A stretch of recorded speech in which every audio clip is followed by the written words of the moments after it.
So, let me tell you something that you should have already realized by now about this fucking show you're listening to. This shit is supposed to be for mature audiences, as in grown-ups, mentally mature. It's supposed to talk about adult subjects, an adult frame of mind. It's not fucking that at all. This is two emotionally regressed, broken half-wits pretending to offer insight on movies. All they really offer you is an endless sexual perversion and a laundry list of personal paraphilia issues. You can make your own choices in life, but you have to choose this as entertainment. You know you're better than this. You have to know you are better than listening to Cinema Psyops.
Psychologists are very concerned.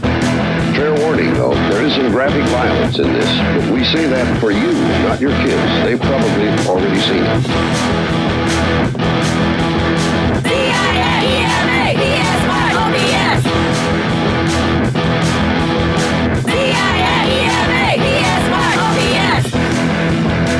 You have to know you are better than listening to Cinema Psyops.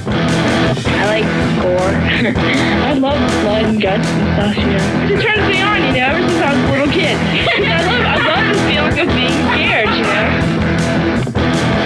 Kids call them slasher or splatter movies, and they get together to watch them at gross out parties. The movies are extremely violent, sexually provocative, and have graphic displays of mutilation. I see them with my friends, and we see who can keep their eyes open the longest. Slumber Party Massacre. That was a classic. This guy just goes around killing people. That's the plot of all scary movies. C-I-A-E-M-A P-S-Y-O-B-S C-I-A-E-M-A P-S-Y-O-B-S You have to know you are better than listening to Cinema Psyops. Kids get the movies from the horror section. Most of the violent movies are rated R and aren't supposed to be seen unless you're 17 years old. Others are made directly on videotape and bypass the rating system altogether. C-I-A-E-M-A P-S-Y-O-B-S C-I-A-E-M-A P-S-Y-O-B-S C-I-A-E-M-A P-S-Y-O-B-S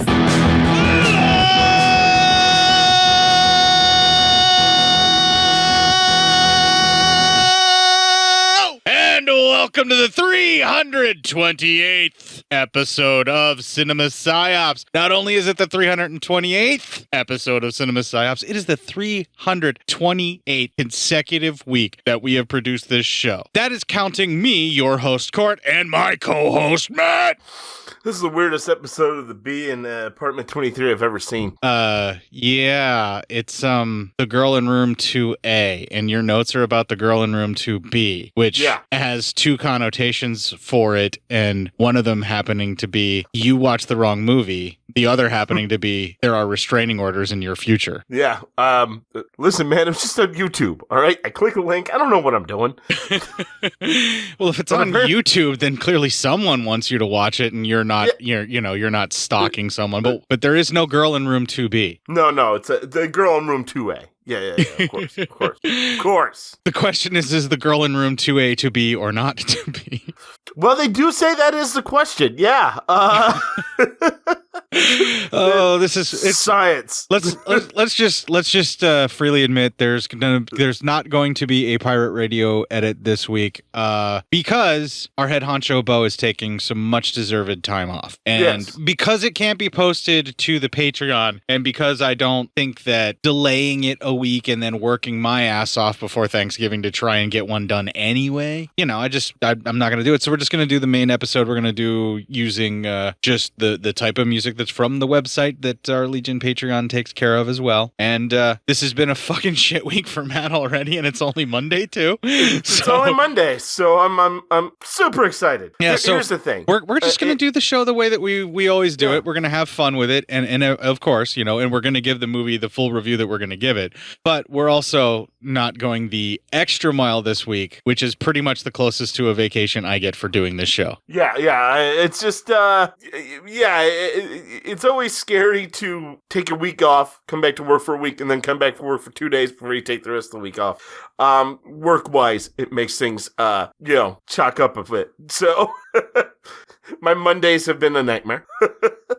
And for the sounds of it, the rest of your fucking life, so. Yeah. Well, I mean, that's just par for the course there, isn't it?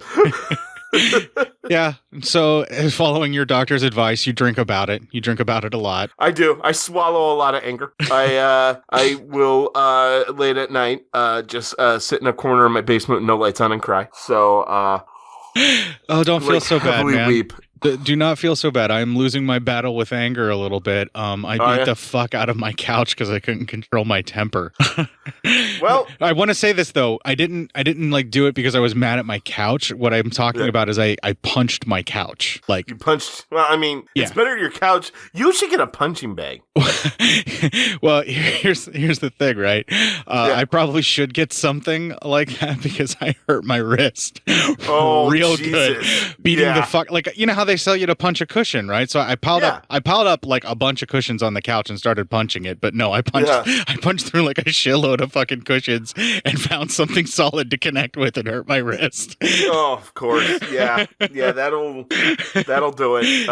Never good. I think I punched the couch to the floor, dude. I'm serious. Oh, God. Yeah. You know what? Yeah. Okay, anger won, Cort nothing, but it's a new day. You get to come back at it. Yeah, but here's the thing, right? Instead of holding that in, instead of stewing on it, instead of doing anything else, I tried to do the constructive thing. Yeah, which like punch a couch, scream into a pillow. You think that would help more than the punching part? At this point, I'm afraid it's going to catch fire. At this point, I'm afraid, like, you'll scream into a couch cushion, but, like, your neighbors are still going to hear. And then your vocal cords are going to bleed. And then you're going to sound like this on the next podcast when you try to do a hello. I guess, yeah. I don't know, but, like, yeah. But I'm proud of myself for trying. In the old days, I would punch a brick wall, so. Yeah, and so you're getting better. You punched a couch instead of the wall. That's always helpful. Right, like, I just basically, my thing was like, I'm just going to keep hitting this wall until something starts bleeding. It's usually me. Yeah, I mean, because the walls don't usually bleed. It depends. I had an apartment in Pittsburgh that it did. Well, no, that was still your blood. It just looked like the wall was bleeding. I mean, I'm just saying, usually brick walls won't bleed, all right? When it's a person versus brick wall, like 99 times out of 100, the brick wall wins. The person loses. I've been told that that's a form of self-harm, and that's why I was doing it. That could be. Yeah, you just didn't want to do it like just cutting yourself, so instead you start punching hard things that could hurt you back. Yeah, I could get that. I figured, I'd heal. The wall would still be there with the damage I left behind. Not a brick wall. Again, 99 times out of 100, the brick wall ain't going to show a lot of wear and tear, all right? It just brick. Now, maybe a drywall? Sure, the damage will be there. The brick wall? Nah. Punching a drywall is satisfying for a moment. Punching a brick wall is never satisfying and never ends. No, and it never ends. And the brick wall always wins. I'm sure there's that 1/100th of a time where the some person won, but it's few and far between. I mean, I just would suggest it. So overall, for Matt's review of the battle of the brick wall versus human fist, I would say his assessment is strongly for brick wall. Yeah, I would always bet a brick wall constantly. I'd bet the over too. But you know what? Like, that was something that was just a bunch of different shit building up at once that just kind of convalesced into that one particular moment where I couldn't control my anger. And by couldn't control my anger, I mean couldn't come down from it naturally. And I knew that I wasn't going to, and if I did, it wasn't going to be in a healthy way. So that's why I decided to do it. And yes, Matt knows that I'm not joking when I say I think I punched through the couch to the floor. I'm almost positive you're not. Because I piled up a bunch of cushions on top of the couch, and it sunk really far, and then it really hurt. I've seen some things, man. I've seen some stuff. Yeah, you've seen me hit shit. Yes. Yeah, I've seen you hit shit. Yeah, that's about it. I've seen some things. I've seen some stuff, and I wouldn't recommend it. I've seen some dumpsters on fire floating down a river of piss. Okay? Yeah, exactly. Become like a Vietnam veteran. I've seen some stuff, man. Some things. I wouldn't recommend it. Well, if you would like to hear more about pirate radio edits, we absolutely can talk about that all day, just to kind of segue and circle back to what we were talking about for this not being one of those weeks. The pirate radio edits are, just for those of you that are still listening on the main feed and don't know, are an edit in the way that I've always intended and always wanted to do the show. I made the sacrifice to stay on Legion Podcast to stop doing that because for the good of the entirety of the network, so that we could get more shows on more platforms all over the place and even somewhat monetize it in the future if we wanted to. This decision was to go with music that we would have permission or that we have licensing for or something along those lines instead. But on Patreon, everybody, I can do whatever the fuck I want because bots aren't going to be scrubbing, and I got the okay for now until this too gets canceled on me not being able to be done because we get in trouble for it, but the bots aren't scrubbing there yet. So that's what the Pirate Radio Edit is for. That's the show that Matt and I always intended to do. Now, you're not going to hear that this week. What you're going to hear is what everybody hears on the main feed. And I'm still going to put the show out on the main feed, but the way that I do the show, I talk about the stuff on the Pirate Radio Edit because that's the way we're recording it while we're doing it. And so if you want to hear the music that I'm talking about, that's on the Legion Patreon, and that's what you need to do to hear it. This'll keep it quiet. Oh, hi there. I didn't see you. You call me Cutting a New Show.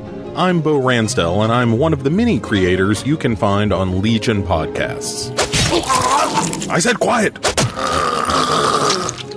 My fellow podcasters and I work hard to bring you the best in horror podcasting, but that comes at a cost.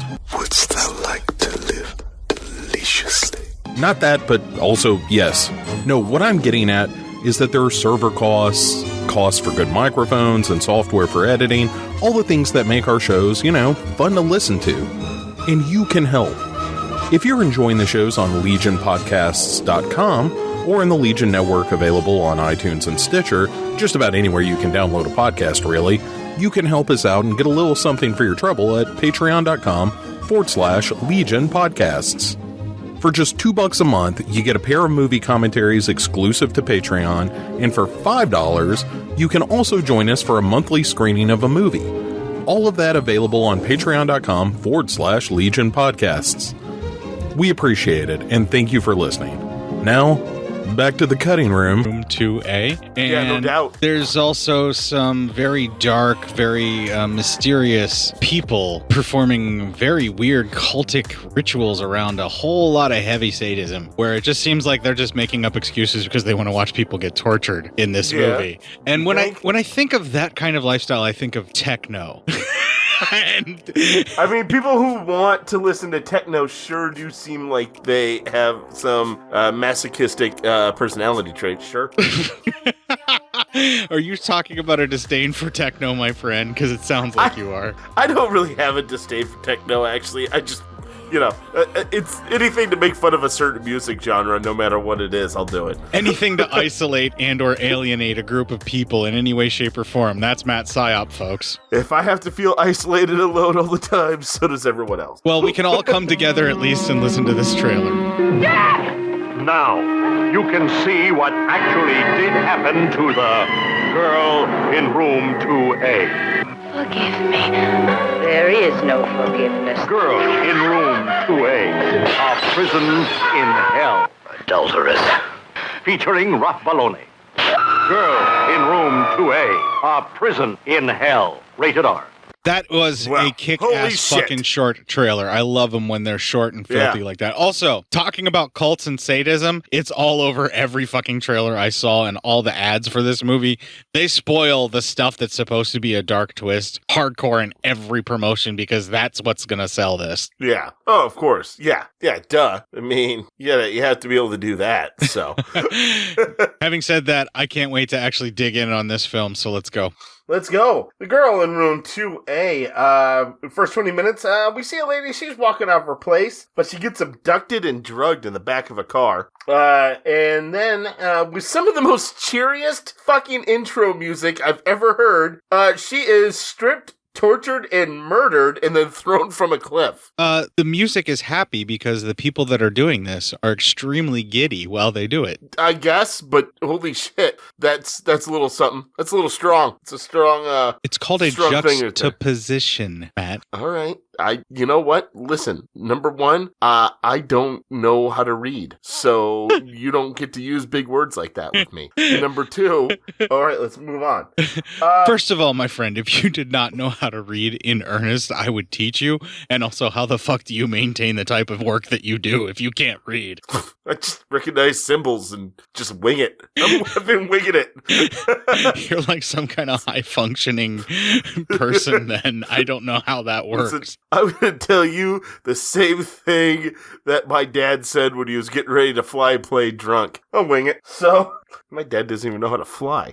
Let's see here. All right, so then we cut to a woman's being released from jail, and the guards, they let her go, and then they talk about how she was kind of weird one, but they're like, hey, being in here can make anyone weird. So then she's walking, she walks into a cafe, she makes a call, lets this other lady who seems to be her parole officer know that she missed the bus to this halfway house she's going to be living in, apparently, and she'll be at the new place later. She seems really put off by a lot of the dudes playing pool. She's got a real kind of she's got a lot of issues, man. You can tell a lot of distress of people, especially a group of people, probably even men. So there you go. I mean, justifiably so. Yeah, I mean, they all look creepy as fuck. So, dude, I was worried for her the entire time she's walking down the street. I was waiting for something horrible to happen to her. Yeah, right. Yeah. I mean, I guess I was too. After the intro of the film, like, we have no idea what has happened to this girl that's just now being released from prison, and like, I was terrified for her. I'm not ashamed to admit it. The entire time she's walking down the street. Yeah.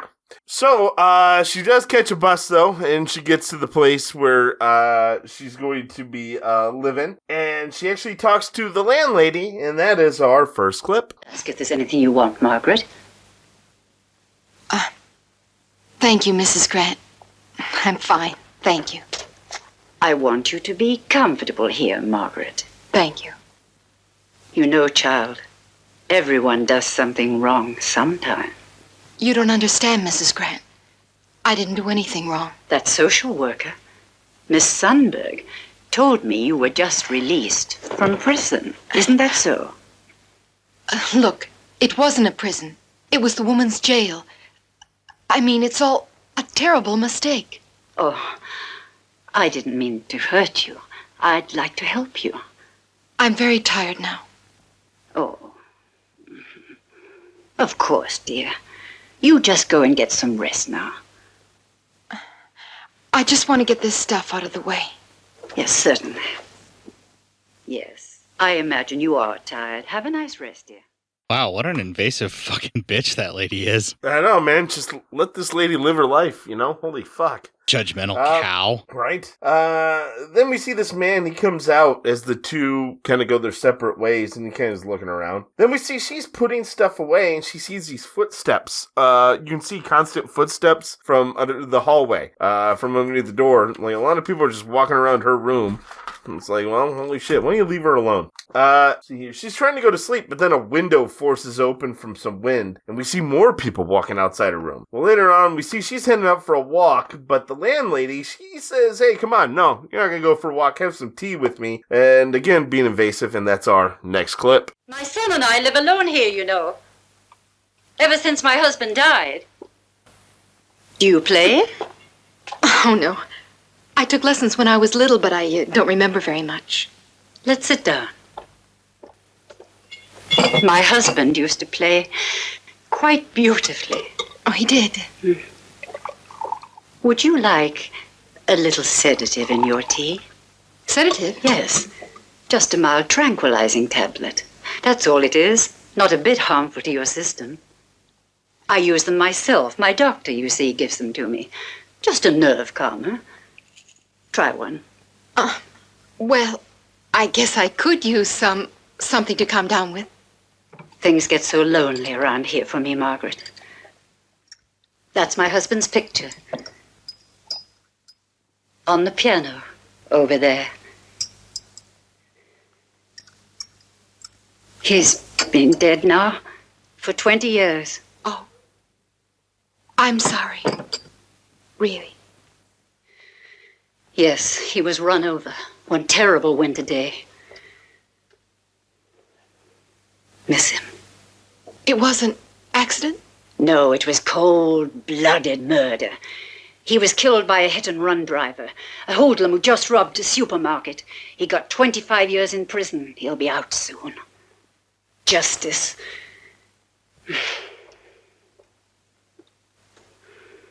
Evil can only be handled on its own terms. To forgive is to absolve it. But that's against all humanity and all religion, Mrs. Grant. Oh, no. It isn't, Margaret. Humanity just hasn't come far enough. Wow. Wow, yeah. Judgmental bitch. So, that night, while Margaret's sleeping, she sees the door open and a man in red comes in and starts to grab at her. And she wakes up screaming, but then she sees, no one's there. And she's like, what the hell? And then she's like holding on to like the bed frame and because it's bars, it kind of reminds her of her time in jail, you can see. Can we talk about the cinematography and how hallucinatory some of these sequences are? Yeah, go ahead. Talk about it because that's the end of that first 20 minutes. That's perfect then. Yeah. All right. So particularly the sequence where she takes the sedative, right? Because she's pretty much just like forced to take the sedative. Like the lady pretty much just drops it in her tea. Yeah. And it's either don't drink it and seem rude or, let this old lady dose you with what she wants to dose you with, right? Right. Yeah, exactly. It seemed appreciative for the chance to be dosed, I guess. Right. It was really bizarre. Now, the hallucination stuff, they're using a lot of wide-angle lenses, and they're kind of doing these very bizarre shots in these sequences. But there's also some, like, overlays and some other sort of, like, old-school double printing techniques that they're using where they're, like, laying things over top of other stuff. Some of the shots where they're cutting around and stuff.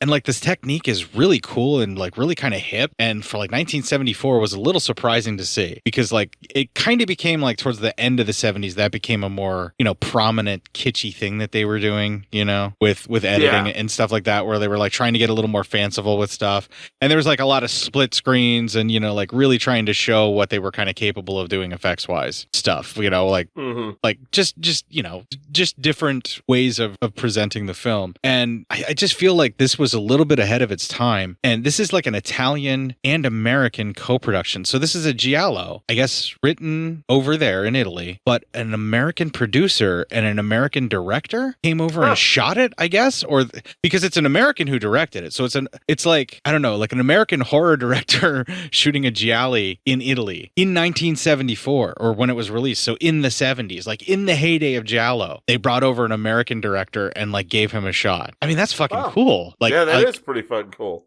Yeah, and whether or not he does the giallo well, we'll talk about that later as we kind of go into it, but I just like that idea. I watched this without knowing any of it, right? So all of my feelings about it and all the things that I'm discussing right now are basically, my thoughts before I even realized that. But my delight to what I was enjoying in this film made me wonder if, maybe the guy was a fan of this kind of stuff and really wanted to take a crack at it and just really wanted to dig in. But it feels almost almost like what would be the American style of murder mystery. Like it has elements that feel more like a slasher film, but we're years ahead of where slasher films are supposed to be, right? Yeah, I think so, yeah. Okay. I mean, like we're talking, maybe if you go Black Christmas, I think that was still, Black Christmas is supposed to be the very first, or whatever slasher. That's what most people say, or at least widely acknowledged. Let's just put it that way. And that's 1974 as well. So it's a contemporary of Black Christmas for release time. So it's in the same kind of zeitgeist era, if you will, for that kind of production. But the other things that this film is starting to do, and all these little weird, like trippy moments that they're inserting with the hallucination scenes and all that stuff, it reminds me of like the kind of Hitchcocky Spellbound type thing, where there is some hallucination sequences and things don't quite make sense, and it's almost like nightmare. And you do see the Italians start to play around with that in the 80s, where they mess with nightmare logic, they mess with more hallucinations, and it just becomes the point where you wonder if the entire film is a hallucination or nightmare that you're witnessing as you're watching it and stuff. And so this, I don't know, like this film really felt like a kind of touchstone to all of that kind of stuff. And it's an American-Italian co-production where it definitely has the sensibilities of our slasher style production, but still mixes in a little bit of that murder mystery stuff. But it also throws in like this culty stuff and like things that you wouldn't see until like All the Colors of the Dark and that sort of thing. And all these just different ideas melded together into one film. And we're already into this weird, trippy sort of sequence when she goes to live in this place after being released from jail. They're just packing so much shit in already. We're like, what the fuck happened to this girl and what's gonna happen? I'm constantly worried about her already. And that sense of dread just never lets up from this point forward in the film. And it's produced really, really well. And it's just, I don't know, like I just wanted to bring all of these elements that I feel are in this film, are little touchstones for things that are going to come later in both our country's productions, and how you can kind of see some of it right here. I mean, like her basically being menaced like she is in her apartment building where she's just going to find a place to stay reminds me of kind of what happens with Hostel quite a bit, to the point where it almost ends up being the same end result for people that just so happen to cross paths with this building. That I just, I'm just like, I'm seeing so many different like themes and genre pieces that would get explored very deeply that are in this film and hinted at. So I feel like it's really far ahead of its time is what I'm getting at, right? Like it's really interesting that it has all of these different cross points in these various plot lines. And I'll let you get into the rest of the film. I just really wanted to kind of like rave about that. Yeah, not a problem. The next 20 minutes start with there's two men. They're waiting for more to come. And then, believe it or not, that's our next clip. I hear them in the drive. Good. It's getting late. They tried to get in touch with you. My mother tried to call you, but you were out. Yes, I was. Where were you?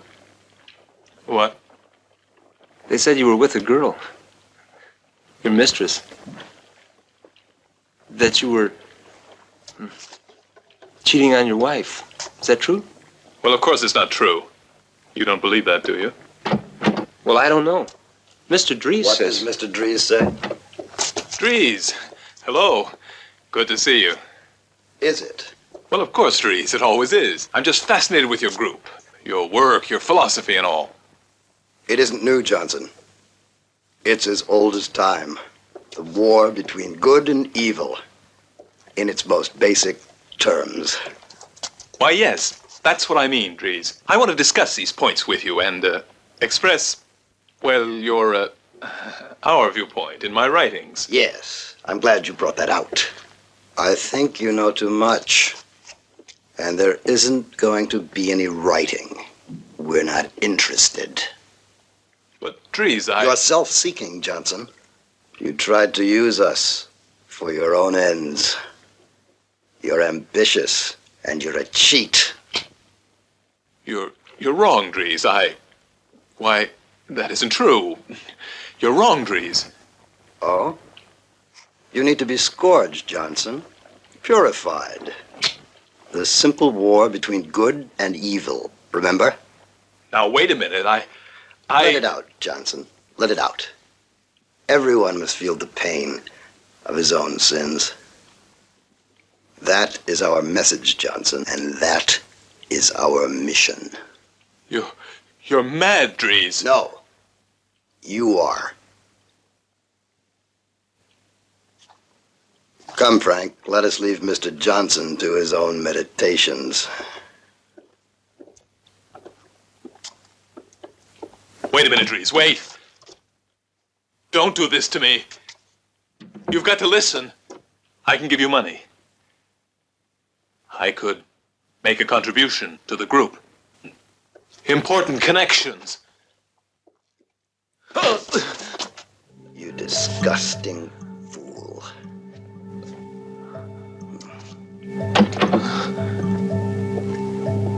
Frank. All right, so they leave, and the dude freaks out, and he's kind of locked in the room. So he's trying to get out, and he opens up a window, and he thinks about jumping from it, but he decides not to. Then Frank and the leader, they're walking out, and they talk, and he calms down Frank's fears about the guy who's writing the story, because he feels like he's like, the guy's freaking out like he's going to die, and he's like, no, he's not going to die, don't worry about it. So, then he sends Frank away, and the leader then checks the note, and I can't really tell what's written on it, walks away. Then two men walk into the room where Mr. Johnson is, and says, wow, it's really warm here. I see you have a fire going, put it out. So there's a iron guard in front of the fireplace, and he's putting his, a cloth down, and then they make him hold on to the thing, and it's burning his hand. Then they take the cloth away, make his hand go on there, and it really causes a burn on his hand, and then the man in red shows up, and he sticks him with like a poker a couple times, and he's able to escape their grasp, and then he throws himself out of the window, killing himself. They decide they put him in his car, and then they crash it. We see that and it explode. The next day, Frank actually meets Margaret. He tells her pretty much, hey, I'm right next door to you, so if you need anything, just let me know. And they actually spend the day together. I got part of this was in Italian. I keep telling you, I've included the files. You have to just go and click on subtitle to turn them on. Oh, all right. But I got the gist of it. And the most important thing was, Frank's, telling her how much he likes her. And then the most important thing, he tells her that his dad died by drowning in a boating accident. And this is troubling for Margaret because she was told by Frank's mom he was killed in a car wreck. So, all right, that's a little weird. Then he wants to know, like, hey, what did you do? What did you do? And she even says, like, listen, so like it's a weird story. I went to a party. There were pills and drugs there. Cops showed up, and pretty much everyone pointed the finger at her that she brought all the drugs. But she's like, I didn't do it. It was just a mistake. But he keeps on like, well, are you really guilty though? Are you really guilty? Being a real prick about it. So she pretty much tells him off and then runs away from him because she's like, fuck that guy. Yeah, there's a bunch of judgmental fucking really asshole people that just won't take you at your word. Yeah, pretty much. In this film. Yeah, and you can really, like, you feel bad for this girl. She's constantly put upon by everyone that she comes across. Yeah. Oh, pretty much. Just everyone makes her like, oh my God, everyone wants to be in her business. There's a reason for why people are like this to her, and it will make sense by the end of the film. Yeah. But this systematic just degradation of this human being that's being done, there's some social commentary going on with this as well. It just takes a really weird and darker turn with it. Oh yeah, definitely. It is definitely a weird and very dark turn here. But it is what it is. Yeah, but we're not there yet. We'll get there. So that night, there's a blood spot that keeps showing up in her room on the floor, and she keeps trying to clean it, but then she just covers it up with carpet. So you're like, what the fuck's going on there? Later on, she meets her probation officer or caseworker, and she's talking about how she wants to get out of the house. She's kind of freaked out by both the lady and Frank. Justifiably so. Yes, justifiably. And the social worker seems to want to help. She's like, hey, listen, I'm going to be out of town for the next week. Why don't you take some money and get a hotel or something? And I'll get you a different place. And then she's like, no, I can't take your money. And she says it's wrong, and she'll figure it out. And she goes, all right, well, I'll talk to you when I get back. Well, as she's walking back to her place, she bumps into a man who pretty much says, wait, but then follow me to this restaurant down the street. I have to talk to you. Well, she meets him, and we find out this guy's the brother of the first girl we saw in the beginning of the movie. And he's trying to find out what happened to her. They kind of share a nice playful moment. eating roast beef sandwiches. And, just talking, he's going to be around, and she's interested because she also feels like things are kind of off here. That night, she's looking outside of her door, and she watches Frank showing Mr. Crease, which is the cult leader, something. And then they leave. Jack meets with his old friend Charlie that night, and he knew his sister. Charlie and his sister had a little something before Jack got with his now wife. Well, Jack's kind of being, just not really saying much about what could have happened as Jack's pressing him. But then, Charlie's wife shows up, and she kind of, sheds some more light on things, and that's our next clip. Claire, this is Jack. Jack Whitman. Edie's brother. Jack, my wife, Claire. I'm pleased to meet you. I'm sorry to barge in on you like this. Oh, that's perfectly all right. I'm truly sorry you haven't come on a more pleasant trip. I met your sister just once. She was a very lovely girl. Thank you. She must have been very down after that ordeal. After what ordeal? She just means being lonely and all that. In the city. Cut the jazz, Charlie. What is she talking about? It's nothing, Jack. Really. I said, what is she talking about? Tell him, Charlie. I thought he knew. All right. When I was going with Edie, Jack, well, you see, it was like this. We got in a little trouble. This other guy and me, well, we started lifting stuff from stores. We were getting away with a few $100 worth of stuff a week. And some mob guy I know was taking it off our hands. It was easy. And then we started breaking into places at night. Getting away with a whole bunch of stuff. We'd just roll a truck up to some of these joints, grab whatever we could in 5-10 minutes, and split. Like nothing to it, Edie was with you on these trips? No. No, she wasn't. I give you my word she wasn't.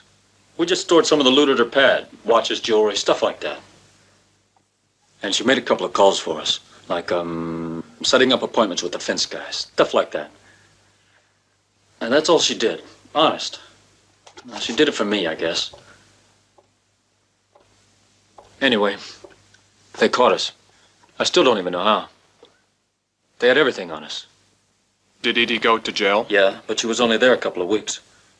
The charge against her wasn't very serious. She got a year on probation. Me and Willie, that's the other guy.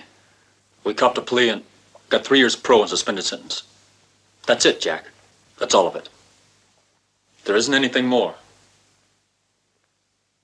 Not quite. How did she get to Mrs. Grant? I really don't know. Somebody up at the jail must have told her. Maybe this Mrs. Grant has some contact with the matron up there, and when somebody needs a place, they help them out. What are you going to do now, Jack? I don't know. Do some more checking, I guess.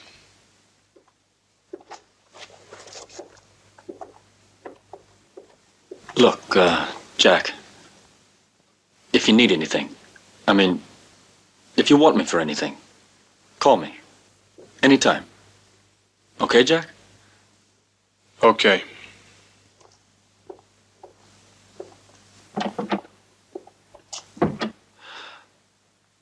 I wish he'd drop this.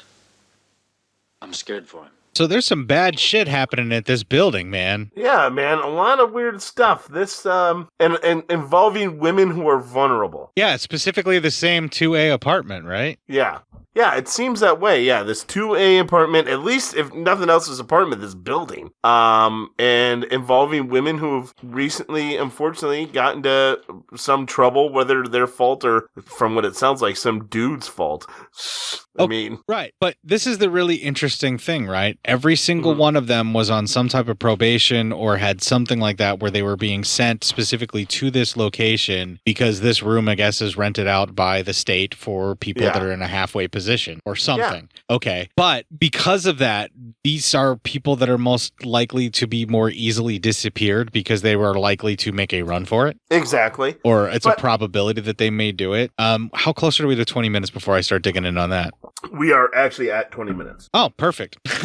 Yes.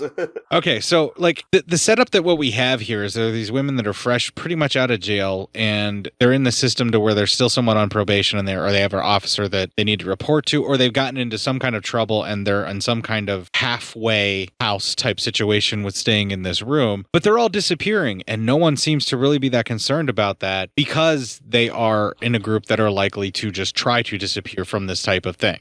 Yeah.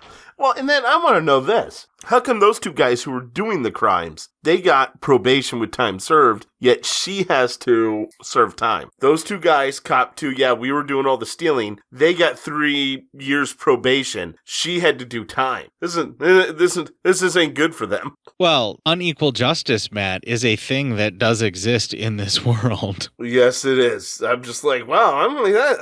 How much horseshit is that?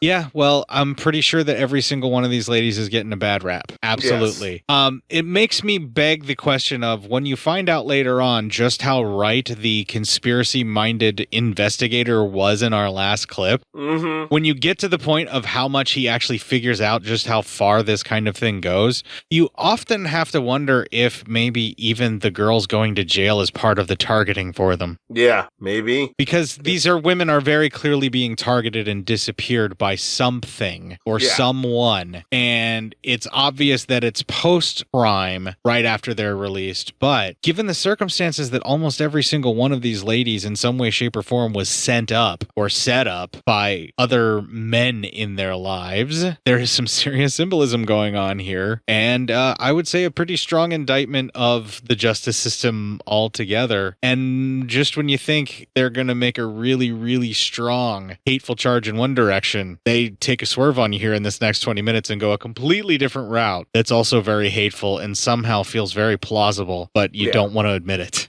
Yeah, true. Fucking horrific.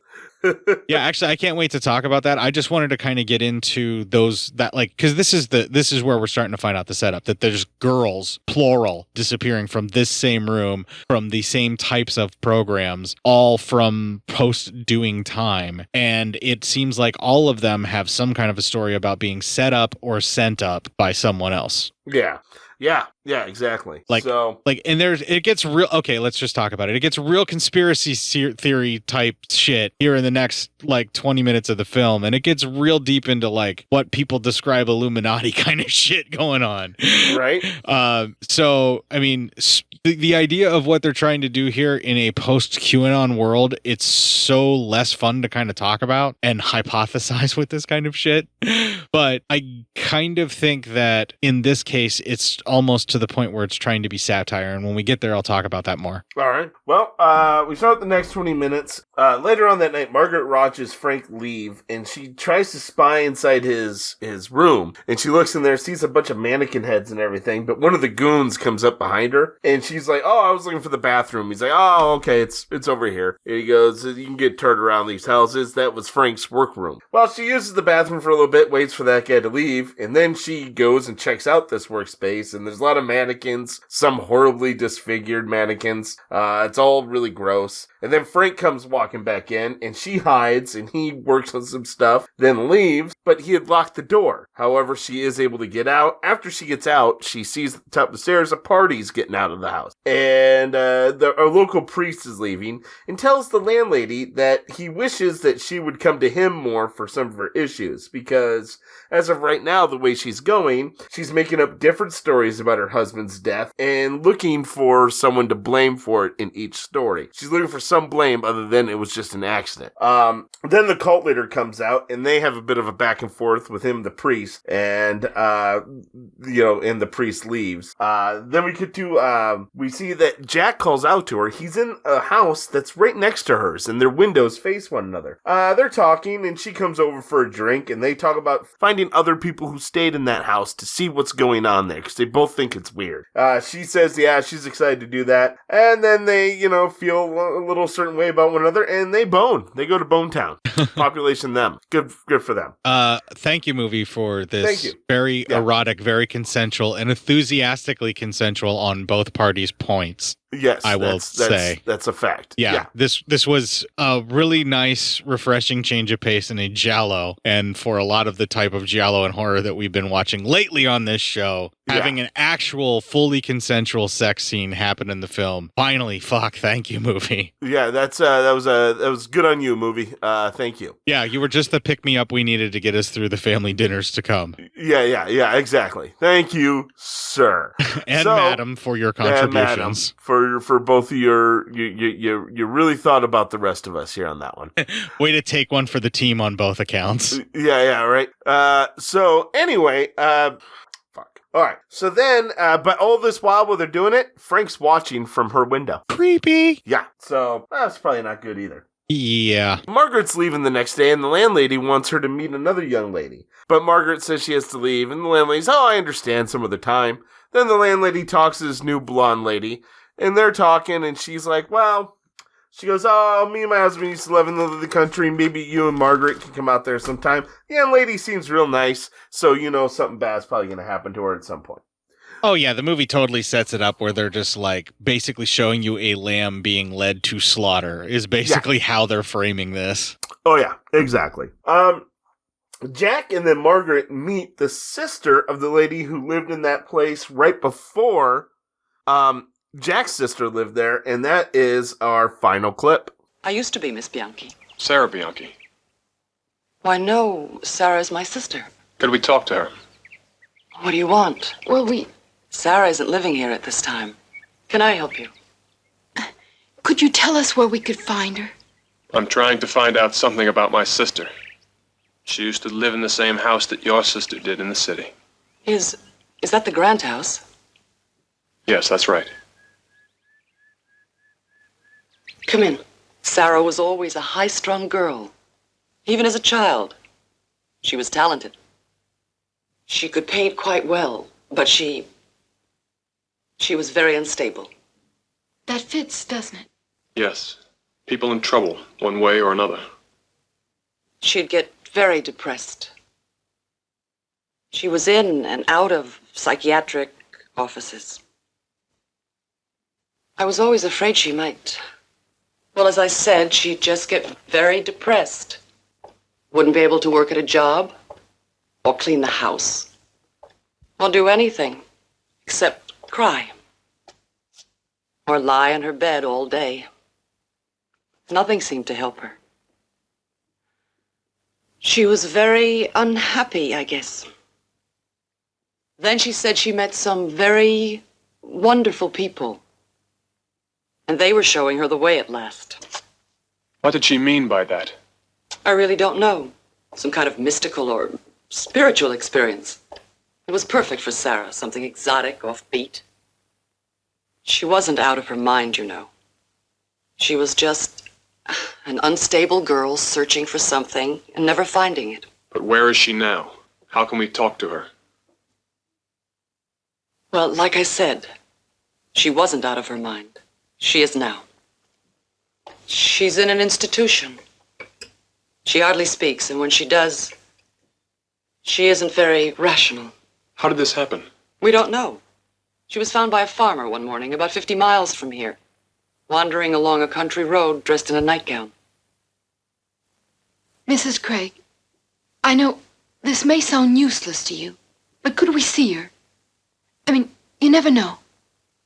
You're wasting your time. It isn't a pleasant experience. I know that, Mrs. Craig, but I've got to see her. Please. Well, all right. I don't think it's wise. Whatever is happening with these girls who are disappearing and then suddenly reappearing, it's pretty awful. Yeah, it's not good. This woman, she's clearly, her entire life is ruined. She may never come back from whatever it is that's put her in this state. And when you find out the things that are actually going to start happening here during the film, you start thinking more and more about what could have possibly put her in this state. And it makes things so much worse for you. Right? If you don't forget about her, you're going to suffer a lot for the rest of the movie, I promise you. Yeah, right. I don't know about you, Matt, but speaking personally from me, I really was like fixating on like, Jesus Christ, what happened to that girl? And like the more I learned about what could have happened, the more my brain was like, Jesus Christ, that sounds horrible. Well, we're about to find out here. Yeah, I mean, like, the more we find out about the people, the more we, anyway, go ahead. Sorry. Not a problem. So, they meet the sister, and she has paintings in a room of a man wearing red, kind of like the man who looks just like him. And as they're trying to talk to her and ask her questions, we see scenes of what happened. She's in this house, and many different women are all together, and they're tied, they're being flogged, whipped, beaten, just horrifically. And we see her, she's able to somehow escape one of her bindings and get out of the house, and she just stumbles. But she probably went through all these things too. It's a horrific scene. The execution of the scene, thankfully, is dated enough to where it doesn't make it as severe as what it could be. Yeah. But some of the effects were quite brutal and realistic and gross. And they kind of just go through this entire torture sequence so quickly that it just, thankfully, it doesn't linger on it. But what it ends up being is, just from what you've seen, you wonder how much worse it could have been for the girl, is what I was getting at. Yeah, that's true. And so all that happens, and that's actually the end, and leads us into the final 30 minutes of the film. Like, the thing that I'm really fixating on with all of this is the idea is, from what we did see of the actual torture, how much worse could it have possibly been that we didn't witness it? Because this was just like, they were pretty much not necessarily done with her, but she was through something, whatever it was, because obviously she escaped. So whatever horrible things she went through, she had already been through. And she still had just enough presence of mind to get herself loose and run and escape and be found, picked up on a country road somewhere, and then to get out. But she's still there. She's physically escaped, yes, but mentally she's trapped there. Oh, yeah. She's never Mentally, gonna she's still leave. there. All the things that happened to her to that moment up until she actually escaped, they have forever scarred her, and she may never heal from this, ever. And she probably never will, no. The idea of like, what the hell did they do to her to make her like this, to put her in this state, and to make it be such a permanent damage to her psyche? You know, like it's just like, it's a really horrifying idea. And I feel like the film really delved into it in a way where it didn't feel grotesquely exploitative, in that, I mean, they showed enough stuff that could very well be considered grotesque and exploitative, absolutely. But for her portrayal here and the way that she's actually, traumatized, and what they're trying to do with the story here, like, I see some moments of like where they're really trying to kind of push the envelope of like what these folks are going through with these various systems that are in place, and how they're not being properly treated, and they're mostly neglected and left alone.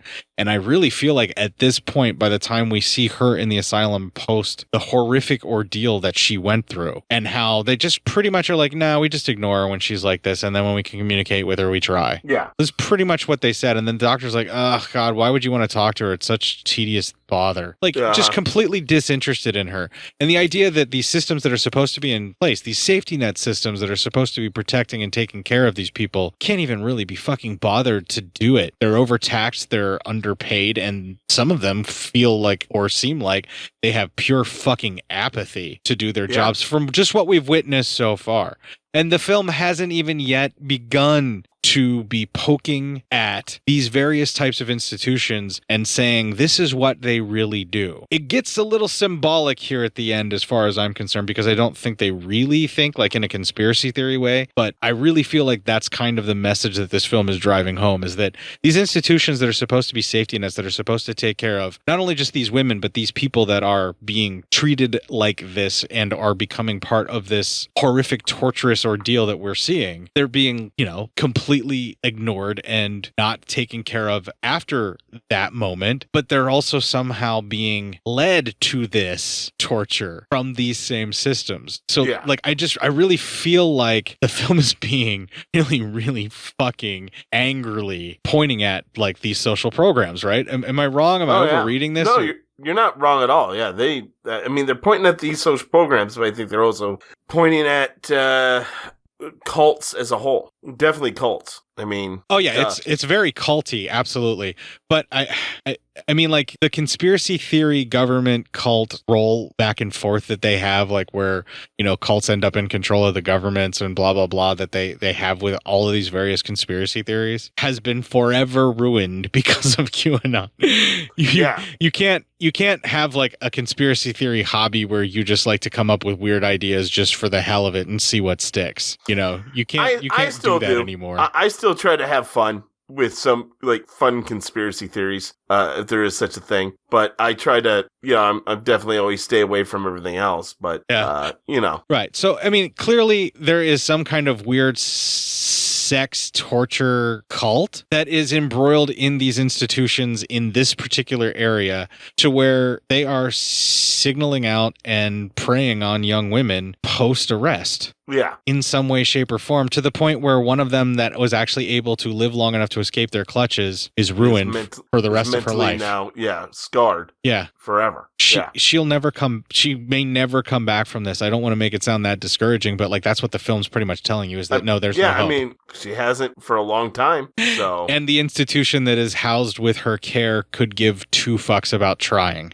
Well, I mean, you don't know that, but you do know that maybe they don't have the capabilities. The dialogue of when that person is like talking about her that's supposed to be the doctor just seems so callous and uncaring, and I don't know. Like I get the sensation that she's not even being taken care of now. They're just locking her up and ignoring her. I mean, you hope that's not the case.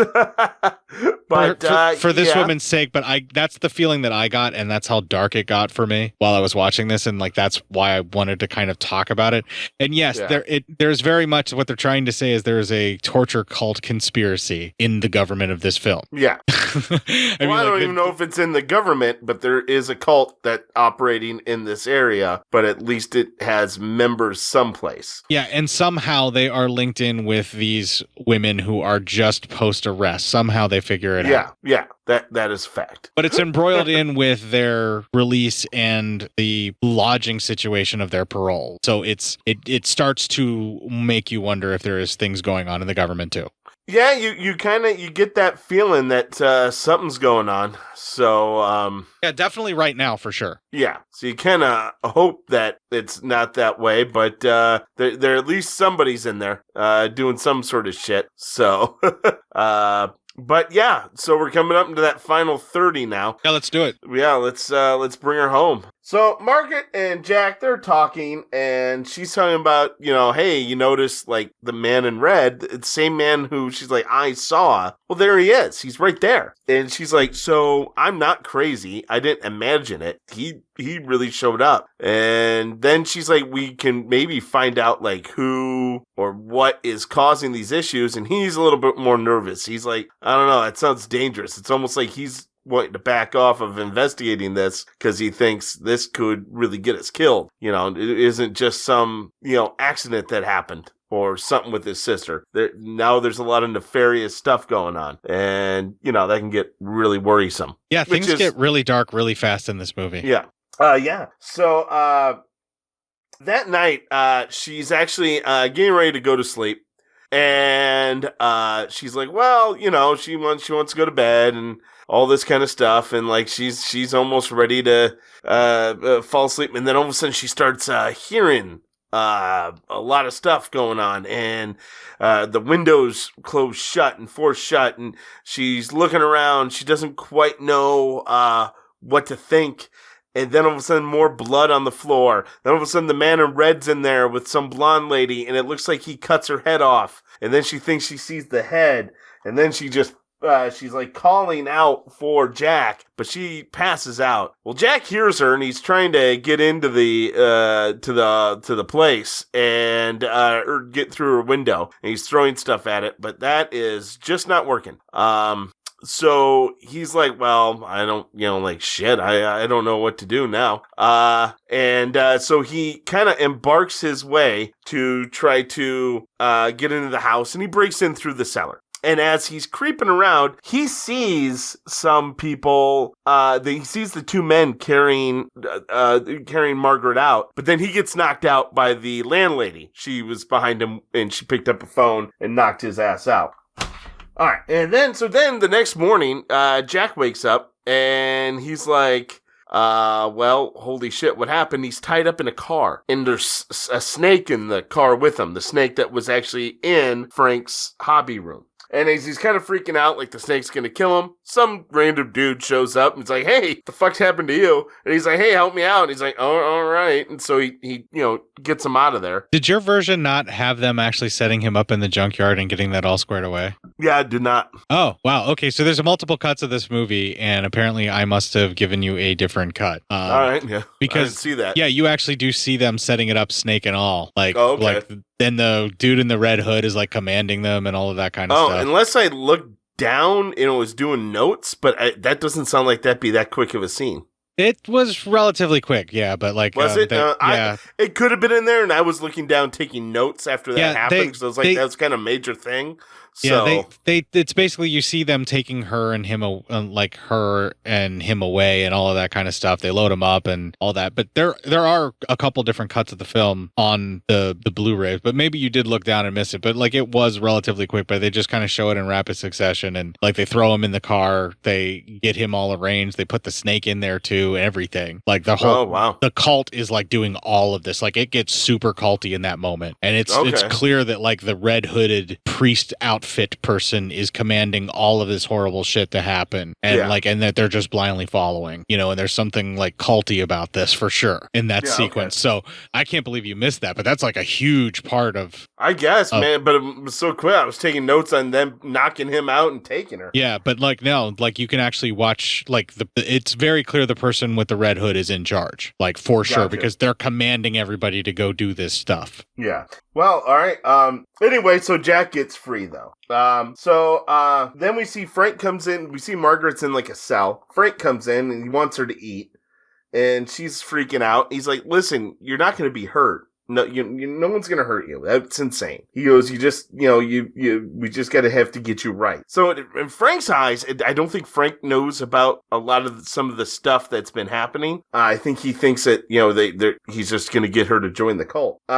She tells him about the man in red, but he says, "I gotta go. I'm not even supposed to be here right now," and he leaves. Jack, we see, makes a phone call. He calls some bros. He needs some help. Then we see Margaret she's watching people walk by. She sees the man in red walk by, all this. Then we see Jack, he breaks into the house where everyone was staying, Frank's house. And as he looks around, he sees a blood machine, like a machine that was pumping the blood substance through the floor. So they were setting her up to go crazy. Then he looks through more stuff and he finds pics of the house that the other lady's sister had drawn. She had drawn these pictures. So he's like, all right, well, now I know where the fuck they are. So, time to go fuck some shit up. So then after that, Jack's bros show up. It's the Charlie and then the other guy that Charlie did a lot of work with. A lot of his thieving with. So anyway, then as Frank is talking to Margaret again, Margaret then sees the cult leader start slapping that blonde lady who we met earlier, for being an adulteress. And he slapped her around pretty good, and that kind of gets Frank going, oh shit, I'm witnessing some fucked up shit. So he actually helps Margaret escape, and tells her go up the stairs, wait a little bit, it'll give you some time. She runs up the stairs, he turns around, but there's the cult leader, and he's like, she ain't getting far, so Frank might have a problem. After going up the stairs, she realized that's not going to work, pretty much. She's like, I'm in a lot of trouble. So she heads back downstairs, but unfortunately, there's Frank, and she's calling to him, but Frank's hanging there. Frank's dead. Frank's been hung. Sorry, Frank. Bad time. It was really grotesque the way they made him up to look like he really was hanging. It looked like it was almost cutting into his throat. And almost, instead of with a rope, a wire. Right, because it looked like it was cutting into his throat because it was a wire. And then the wire snaps and his body falls, and it's just grotesque, and it's just like too much. It's really hard to take. And I was really surprised that the film elicited that much of a shock out of me from just dropping the body to the ground, but it did. Yeah. Oh yeah. Same. It was pretty bad. And you feel bad for Frank. You felt like Frank was just in this because his mom's in this. You feel like his mom kind of put him up into a lot of things. So you kind of feel bad for Frank. Yeah, I don't think Frank had any idea what was going on at all. No, I don't think so. I think he was just trying to help his mom, and I think he got taken up, and he was probably in the bullshit part of the cult. Oh no, we don't murder nothing. We just help people with their sins. And he's like, oh, okay, well that's fucking cool. So then Margaret, she's tied up, and then we see the blonde woman is brought before the cult, and the man in red tears down a fucking sword on her face, killing her, and she stumbles out of the room all bloody, dies right in front of Margaret, who starts screaming. Jack and his crew get there, and they fight their way in. They fight through a bunch of guys, and Jack has to climb up through a window to get in because they shut the doors. This was kind of like I wanted to hear the A-Team music as they're punching everybody out. Yeah, it's like they're clearly a bunch of torturing, murdering bastards. You should really not be pulling punches. Where was Mr. T? Where was he at? Come on, man. You got to help out with this kind of shit. Dude, seriously, if B.A. Baracus found a cult full of torturer murderers, I pity those fools. I wouldn't pity those fools. They deserve what they get. Anyway, let's get back to the movie. Jack can hear the group, and they're kind of admonishing. They're admonishing Margaret and saying, "No, you're not any good. You're going to die soon, and all that for your sins." And then Jack gets in a fight with another goon. And just then in the room, Margaret, as the landlady's getting ready to kill her, she tells him, wow, is that why you killed Frank too? And telling her, and like, oh, you couldn't stand because your son was a good person and loved people. And you tell the landlady's like, my son's dead? And the cult leader said, well, he's going to betray us, gets pissed. And landlady was holding a torch, and he slaps her, and she falls, and the torch lights her on fire. The man in red sees this, he starts running away. The cult leader kind of backs up, and Jack gets in there, and he frees her. And as they're leaving, before the cult leader can do anything, the landlady, burnt up, but still alive, stabs him with the poker she had, killing him. After a little bit, after they all get out of the house, Jack chases down the man in red. They get to like a side of a cliff, and as they're fighting, and Margaret walks up. Jack's trying to hold on to the man in black. Well, the mask comes up, and not a man at all. It was the caseworker. It was Margaret's caseworker, and now we see that's how they got all those girls. So it was in the government the whole time. The murdering, torturing bastards are in control of all of these systems. And at least this one. And the lady loses her grip. She falls to her death. We cut 2 days later. Margaret's looking for a place to live, but she's with Jack. They walk away together, laughing. Roll credits.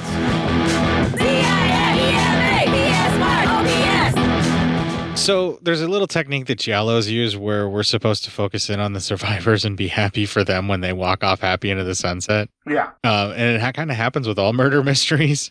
But what a bunch of horrific implications chucked at the penal system of this particular story. And also the mental health facilities as well, because it feels like they're all a part of it. And all the people that were talking down to her and treating her like filth, turns out they're in the cult. That's how they like to treat people. It's some kind of weird sexual proclivity of theirs. Yeah, it seems very weird, and they are without sin, but all those other people are definitely sinners. No, this is their sexual kink. That's all there is to it. And they like to torture people and or murder them and all of this other crazy fucking government conspiracy theory shit wrapped inside a murder mystery giallo slasher hybrid film. I really liked this film, in case it wasn't obvious. Like, there was so much weird, just all these different ideas and just experimentation with all of these different themes and types of horror just kind of all rolled into one. And the idea that it's not just a rogue killer, there is an entire cult of weird sexual sadists that torture people to death. And like, not everybody is always getting killed. Some people get away, but they're no longer themselves. And just the way that the film is set up and the way that they laid everything out in the story. And like, when it's time to get gritty and gross, it gets gritty and gross, but it pulls back just enough, to where it doesn't feel too excessive. And I just feel like it hit all the beats with me the way that I need this type of film. too. When I say like a giallo or slasher or murder mystery or whatever you want to consider this film, like when I'm going for just something like this, it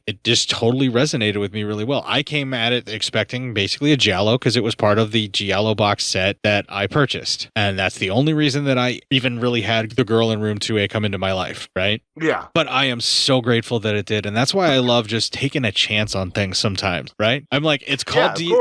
Okay, so like, I think it was Severin released all these giallo box sets. I took a gamble on them because like you seem to really like giallo movies, and I'm like, you know what? I'm just gonna start buying giallos, right? And I told Matt this, and now I think it's close enough to time, and we'll thank everybody this week and let them know we're actually going to do a giallo themed month in January. We're going to do Giallo January. All right. Giallo January. Right. And this was one of the ones that just didn't fit into Giallo January, but I really liked some of the stuff that I was reading about it on the back. Like, I'm like, a murderous cult in a giallo. My God. And so that's why we're talking about it now, right?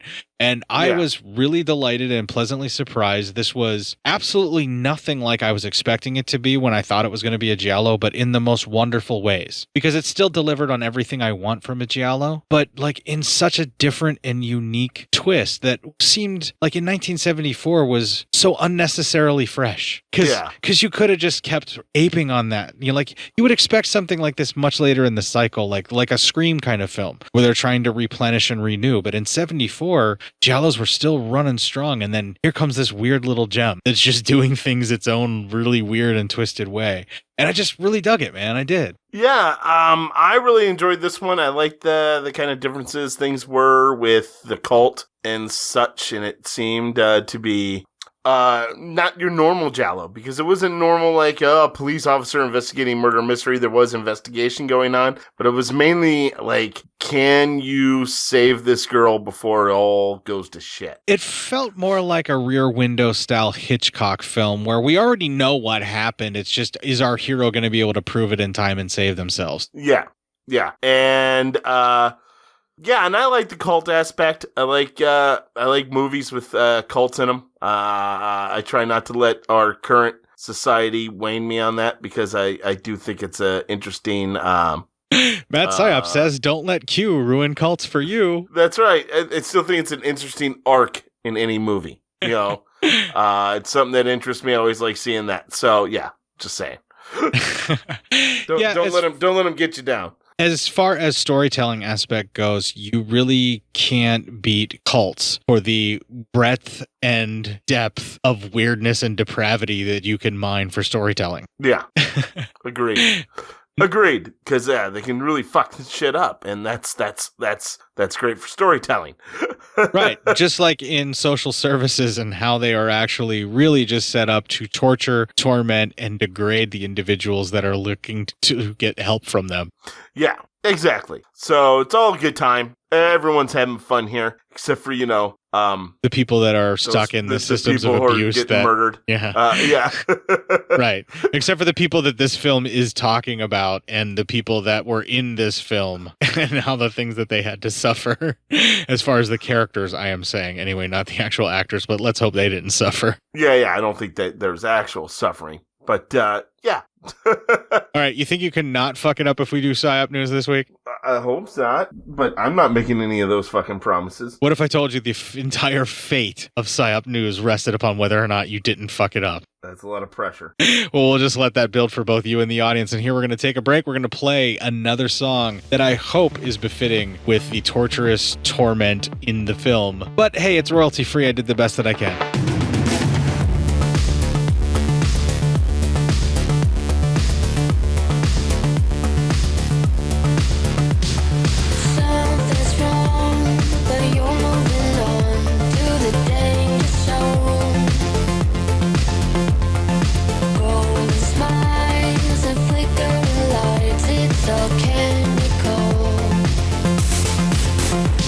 You can't get out for the rest of your life.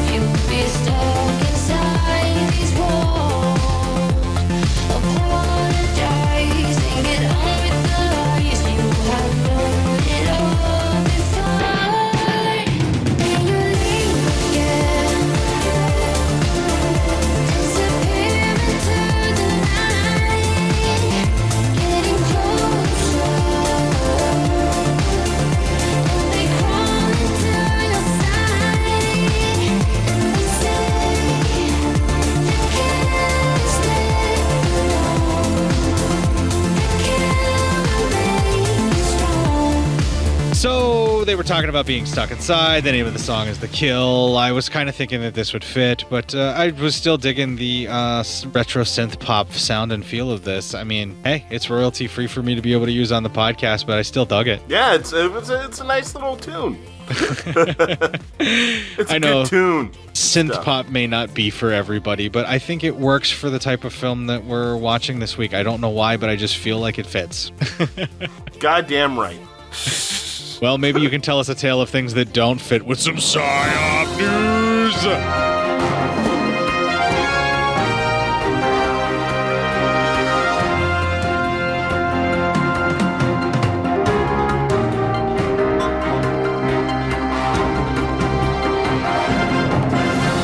This comes from Robert. This is something everyone's been talking about lately. Okay, so you think it's relevant and new, not like 3 years old like last week? Yeah. That's definitely relevant. All right, go ahead. Brass Against issues apology after singer Sophia Arista pees on fans' face during festivals. I spilled pee all over the place, but I cleaned it up. I don't know what they got a problem with. Yeah, I don't know either. I can't tell you what their problems is. Jesus Christ, that's from a completely different story, but does it not fit so well? It totally fits very well. The members of Brass Against were just as shocked as festival goers when singer Sophia Arista peed on the face of a fan during their set at Welcome to Rockville. I've never even heard of this band. Booty juice, gotta have it now. But you have now because of the water sports on stage. That's the point. Yeah, right? I'm like, I guess, right? The band issued an apology on Twitter following the incident. They said they had a great time last night at Welcome to Rockville. However, Sophia got carried away. It's not something the rest of us expected, and it's not something you'll see again at our shows. That means she had to be holding it. So she went on the stage, having to go to the bathroom, right? No, she was complaining mid-set about having drank too much beer and having to pee, and that she didn't have enough time to go back to go to the bathroom. Okay, because I'm like, that... Then she basically recruited someone in the audience that was willing to let them, basically let her piss in their mouth, I guess. I don't know the whole gist of it. All I know is that, yes, she does actually piss on the guy, and I've seen that video way more times than I'm ashamed to admit. I mean, I was just like, okay. I mean, that's fine. Well, somebody... I'm just however, I was more like, it would have been even more impressive if she's like, no, man, I didn't even have to go to the bathroom. I just let loose. And I would have been like, that's entertainment for everyone's bottom dollar then. Okay, I just wanted to point it out to, I think it was Randall that actually pointed out this was an all-ages show. So there's a possibility that an underage kid could have been taken there because he plays the trombone in the band, and this is what you could end up doing. And so they witness what is very clearly able to be considered a sex act on stage. Yeah. At the very least. Be good. Yeah, I mean, and there's some explaining that you have to do that some people obviously are not going to be comfortable explaining to said person that would be at an all-ages show. So, that's really kind of the only thing that I have an issue with any of it, is that if this really, truly was an all-ages show, that seems a bit excessive. That can be a bit much. Yeah. They also stated that, thanks for bringing it last night, Daytona. In a since-deleted tweet, the group added, "We're truly sorry. Not who we are as a band." Brass Against is a cover band known for performing brass editions of rock songs, and Eurista's antics took place during a cover of Rage Against the Machine's Wake Up. After reportedly making several comments about how much she had to pee, the vocalist invited a volunteer on stage to be her human toilet.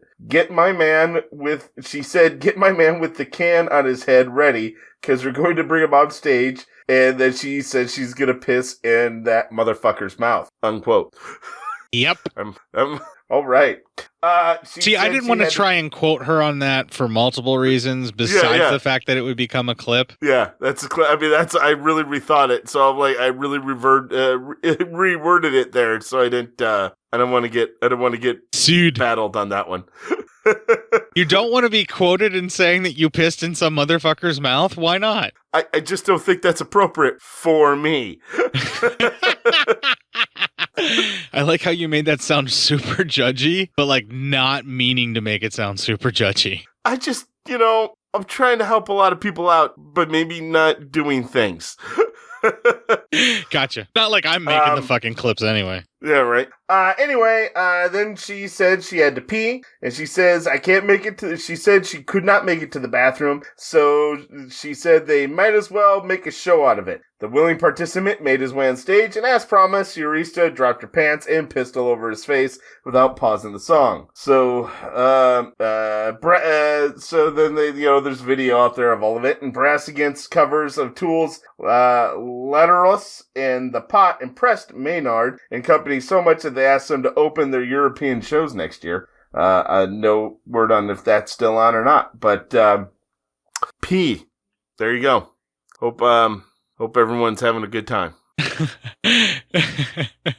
Right. Again, like I said, the only thing I have a problem with this is it's possibly an all ages show. So, that would be almost as, that's pretty much as bad as strippers on stage like fully nude for an all ages show, right? Like, it's not acceptable. Yeah, you don't want to heavily sexualize, but then again, what are you going to do? It's like there weren't charges filed. The police didn't pursue it from that much further. And how do you really explain what makes that so obscene to the point where you can really bring the charges? So I really like the way that if this was engineered, because that's also something that the group was talking about. Whenever this got brought up in the Cinema Psyopscort, there's a lot of comments where I was discussing it where, this could have possibly been a work where they did this as a shocking moment to try and garner attention for the band, like a promotional type of gimmick or stunt. It's a very distinct possibility. They would not be the first band to do that sort of thing, and they most certainly will not be the last to stage the entire thing. And if you see the video, it feels very well like it could have been very much pre-planned. Either that or they have an amazing crew that's ready to have their singer piss in the mouth of some rando on stage. I mean, it's a possibility road crews are prepared for many trials and tribulations, my friend. So some kids sitting out there going, hey, Mom, Dad, what's a human toilet? Clip. Yeah, it's it is what it is, right? Like it's kind of Jim Morrison waving his penis at a show and getting arrested. It's kind of the same thing. People who perform on stage always end up pushing that envelope on what are we going to end up accepting, and at least in this case, the only time that consent wasn't really involved was when the guy was on stage wiping piss off of himself and trying to throw it on the audience and spitting it at people. Yeah. Where the consent actually gets removed from the actual act, if you want to look at it as a public sex act, right? I mean, people that didn't want to see it could obviously look away. True. Okay. Yeah. But, the fact that it was there could have been kids in the audience, that's fucking horrific. And yes, that definitely is not a good thing if there are kids in the audience. But as far as the sex act part of it goes, the guy that was getting peed on was enthusiastically into it. And then he was very consenting. Right. You can see it in the video, which like I said, I've watched more times than I'm not ashamed to admit. Yeah. I guess that joke's never going to land no matter how many times I try to tell it. I mean, you just really want it to go. I'm going to keep working it, but it just doesn't do it. Okay, so he's really into it, but then he hops up and then he starts trying to he wipes some of the pee off of himself and flicks it at people or like you do after a shower kind of thing, at the audience. He spits some of that's in his mouth at people into the audience. And then that's when she's yelling to get him off stage and that he's done and then he needs to stop. And I'm like, okay, yeah, you may be into this dude, but that doesn't mean you get to share it and spit at it up, at everybody else and try and get everybody else that's totally not into having someone else's urine on them. That's when it becomes G.G. Allen territory. You don't throw it on unwilling participants. Yeah, right. No, that's a fact. Yeah. Right. And okay, yes, we got to that and I'll bring it up. My problem with G.G. Allen and all the shit that he did was he was specifically not a consent guy in any way, shape, or form. And saying that out loud, you basically have to admit he was a horrible human being. Oh yeah. And if he's doing listening that to his kind of music shit, after admitting that to yourself is even more difficult. And I'm saying that as a person who is coming to terms with that. Oh yeah, that's not good. I've even played some of his shit on the show. So oh really? Yeah, can't unring that bell. Nope, it happened. Now you just move on from it. You won't do it again. Speaking of that, let's just end this fucking show. Fucking do it. If you enjoyed this show, then make sure you check out the other great shows on the Legion Podcast Network, like Cinema Psyops, Cinema Beef, Devour the Podcast, Duncan and Bo Come Correct, Exploding Heads Horror Movie Podcast, Friday the 13th, Get Slayed, The Helming Power Hour, Hello, This is the Doom Show, Hero Hero Go Show, Kill the Cast, Underwater Kaiju from Outer Space, Jerry Hates Action, Legion After Dark, Mental Health, Obsessive Cinema, Discourse, Pick 6 Movies, the podcast by The Cemetery, the podcast on Haunted Hill, the Psychosemantic Podcast, Rick Radio, House of Wax, Dude Looks Like the 80s, Rabbit and Red Radio, the Shadecast, Short Bus Cinema, 2 Drink Minimum Commentaries, the VD Clinic, Who Will Survive Horror Podcast, and Witch vs. the Doomsday Clock. With such a wide spread of shows, there is guaranteed to be a niche for you to fall in love with. Horror, politics, movies, books, sex, music, commentaries, health, video games, kaiju, action, news, comedy, and opinions that would most likely get you killed in some parts of the world. We are proud to bring you some of the best podcasting in the world. Check us out at www.legionpodcast.com, iTunes, Spotify, Stitcher, YouTube, and any other dark corner of the internet where podcasts can be found. So that may be really, really on the nose, but I feel like after all of the stuff that was in the movie that we discussed, that we really should apologize for all the hurting and the pain. Yeah, we're sorry, everyone. Just for our part in it, for whatever we may not have done to be able to make it better, for whatever we couldn't do to make it feel better. We're sorry for all the hurting and the pain. We're sorry for all the pain and the hurting, and the hurting pain. Yeah. I'm sorry for the pain and the hurts. The painting hurt. I don't know. All right, you've definitely lost the thread, and I'm very sorry about that as well.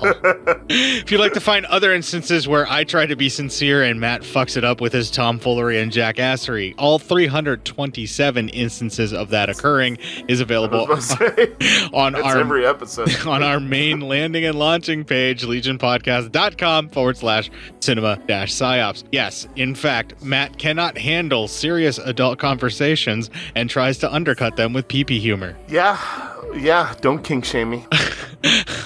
I'm not, man. Your water sports are your water sports, you know? No, man, you're kink shaming me right now. I can't handle serious conversations, and I don't want to deal with that shit. Dare you? It's your kink to not being able to handle serious conversations, because now I'm interested and I want to talk about it. Now you're into it. I just don't understand how that's a kink, and I'd like to know more. Do you have a newsletter I can subscribe to? Yeah. Oh, congratulations! You're now signed up for That's a Kink magazine. Cool. Speaking of things that you were like, wow, that's a kink, our Instagram. Cinema_psyops, where all of the various memes are reshared for our people. And yes, sometimes they do deal with various kinks of ours. Yeah, right? Jesus. I mean, got to. Speaking of places to find kink, you need to check out the Twitters, my friends. You can tweet a twat at whoever you want while you're there. It's awesome. Yeah, it's good stuff. Nobody is Zucker fucking anybody for these twats being tweeted at us there. I am at Cort_psyop, and he is at psyopmatt. We do, however, have a presence on Facebook, although we are constantly being Zucker fucked there. You're gonna get Zucker fucked there. I got hit with a group quality warning for something that somebody posted that was like a fake ketchup video that was a parody video that somebody posted to our group 3 years ago, and I got a group quality strike on that. Brigaded right now or something? I mean... No, it's just once they find it, they go out and scrub for every other instance. It's just a fucking bot. That's all it is. But it's there. But we interact as much as we possibly can. And by we, I mean the royal we myself at Cinema Psyops Facebook group, where I'm available on Facebook as Cort Psyops. Matt exists on Facebook, but you should probably just leave him alone. It's better for everyone's mental health that way. Yeah, you don't want me around. I mean, it's bad for everyone.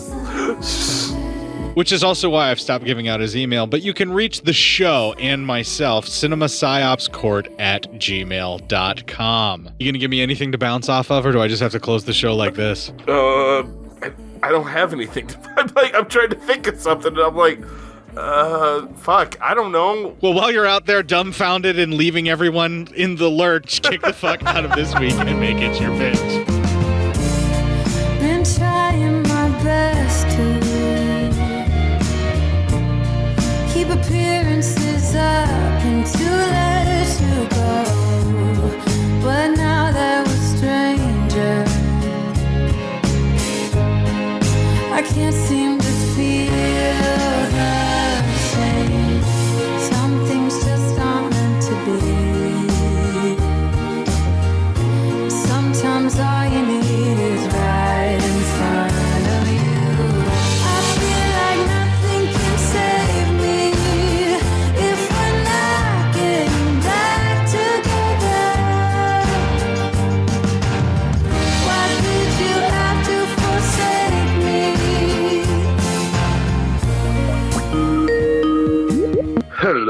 Hey, you recording on your side yet? I am now. 1, 2, 3. You seem to get called in on work calls on your day off a lot, man. I would not don't put even up have with a that day much off today. shit. It's Monday. Oh, you don't have Mondays off? No, I work Mondays. Oh, I don't know why I thought you had Mondays off. Yeah, I don't know why. No, I work Mondays. Do you get calls like every night around that time, or is it just Mondays that they're always fucking with you? It's been a lot more frequent a few nights a week, yeah. I'm guessing I shouldn't include any of this, so... Probably not, no. It's a whole mishigash of things, and then a lot of people want a lot of things done in 2 days. Like, they want a week's worth of work in 2 days that I'm here this week. Jesus, man, how much power do you yield that they have this much, like, demand on you all the time? I really don't yield that much power. I'm just the only IT guy in Omaha. There we go. Okay, that's... Okay, now... Okay, I'm just wondering why you're being so used and abused. It's because you're the only one, and that's why. Yeah, I'm the only IT guy in Omaha. But for the just general IT purposes. There are like developers in town, but they don't do anything IT. So no, I sure as fuck don't support anything unless it's something I wrote, and only in the functionality of it not working the way that I wrote it to. Exactly, like you know how that is. So yeah, but as far as like I have to be somewhat of a network guy, I have to be all hardware, I have to be some of software, basic support. Then now I've become a shipping guy, and then I also keep an eye on our generator that we have. So I'm the printer guy. I'm a lot of things. You're the guy the company's gonna need when the apocalypse runs. All right, so Girl in Room 2A is what we reviewed. 2A, that's right. All right. Oh no, dude, I'm sorry. I did Girl in Room 2B. Oh fuck. We missed the apartment. I fucked up. All right, can you hear loud enough for you? Yes. Probably a little louder for me. Does that make it too loud for you? Nope, not at all. Cool, then your fader's independent from mine on that. That's cool. Yeah. If I have to feel isolated alone all the time, so does everyone else. Well, we can all come together at least and listen to this trailer. Segway, baby! Now, you can see what actually... Did I just lose you? No, I'm here. Okay, Can you hear me? Thought I had the noises. Yeah, can you hear me? Yeah, I can hear you. Okay, the internet signal thing went out, so I'm just gonna come in.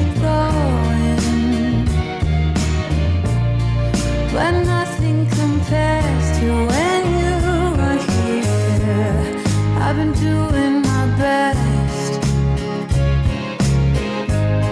but I can't seem to feel the same. Some things just aren't meant to be.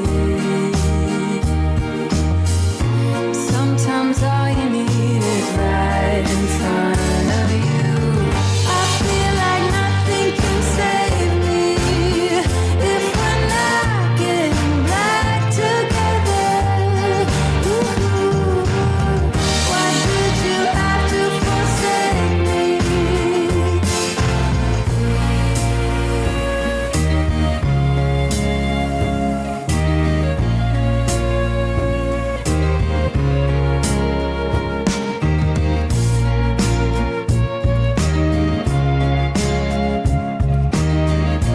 You gonna give me anything to bounce off of, or do I just have to close the show like this? I don't have anything.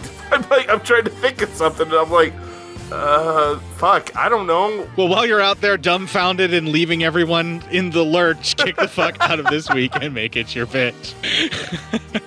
What do you want from me? I don't know. I don't know what's going on anymore. This really hostile back and forth show that we just did, I think people are gonna dig. Yeah, I think so. We were like, all right, about time they got fucking pissed at one another. They've been getting along way too fucking much lately, and I don't like it. We can't have that kind of fucking malarkey. I'm done with people getting along. You still rolling? Yeah, I am. I'll stop here. And I am done.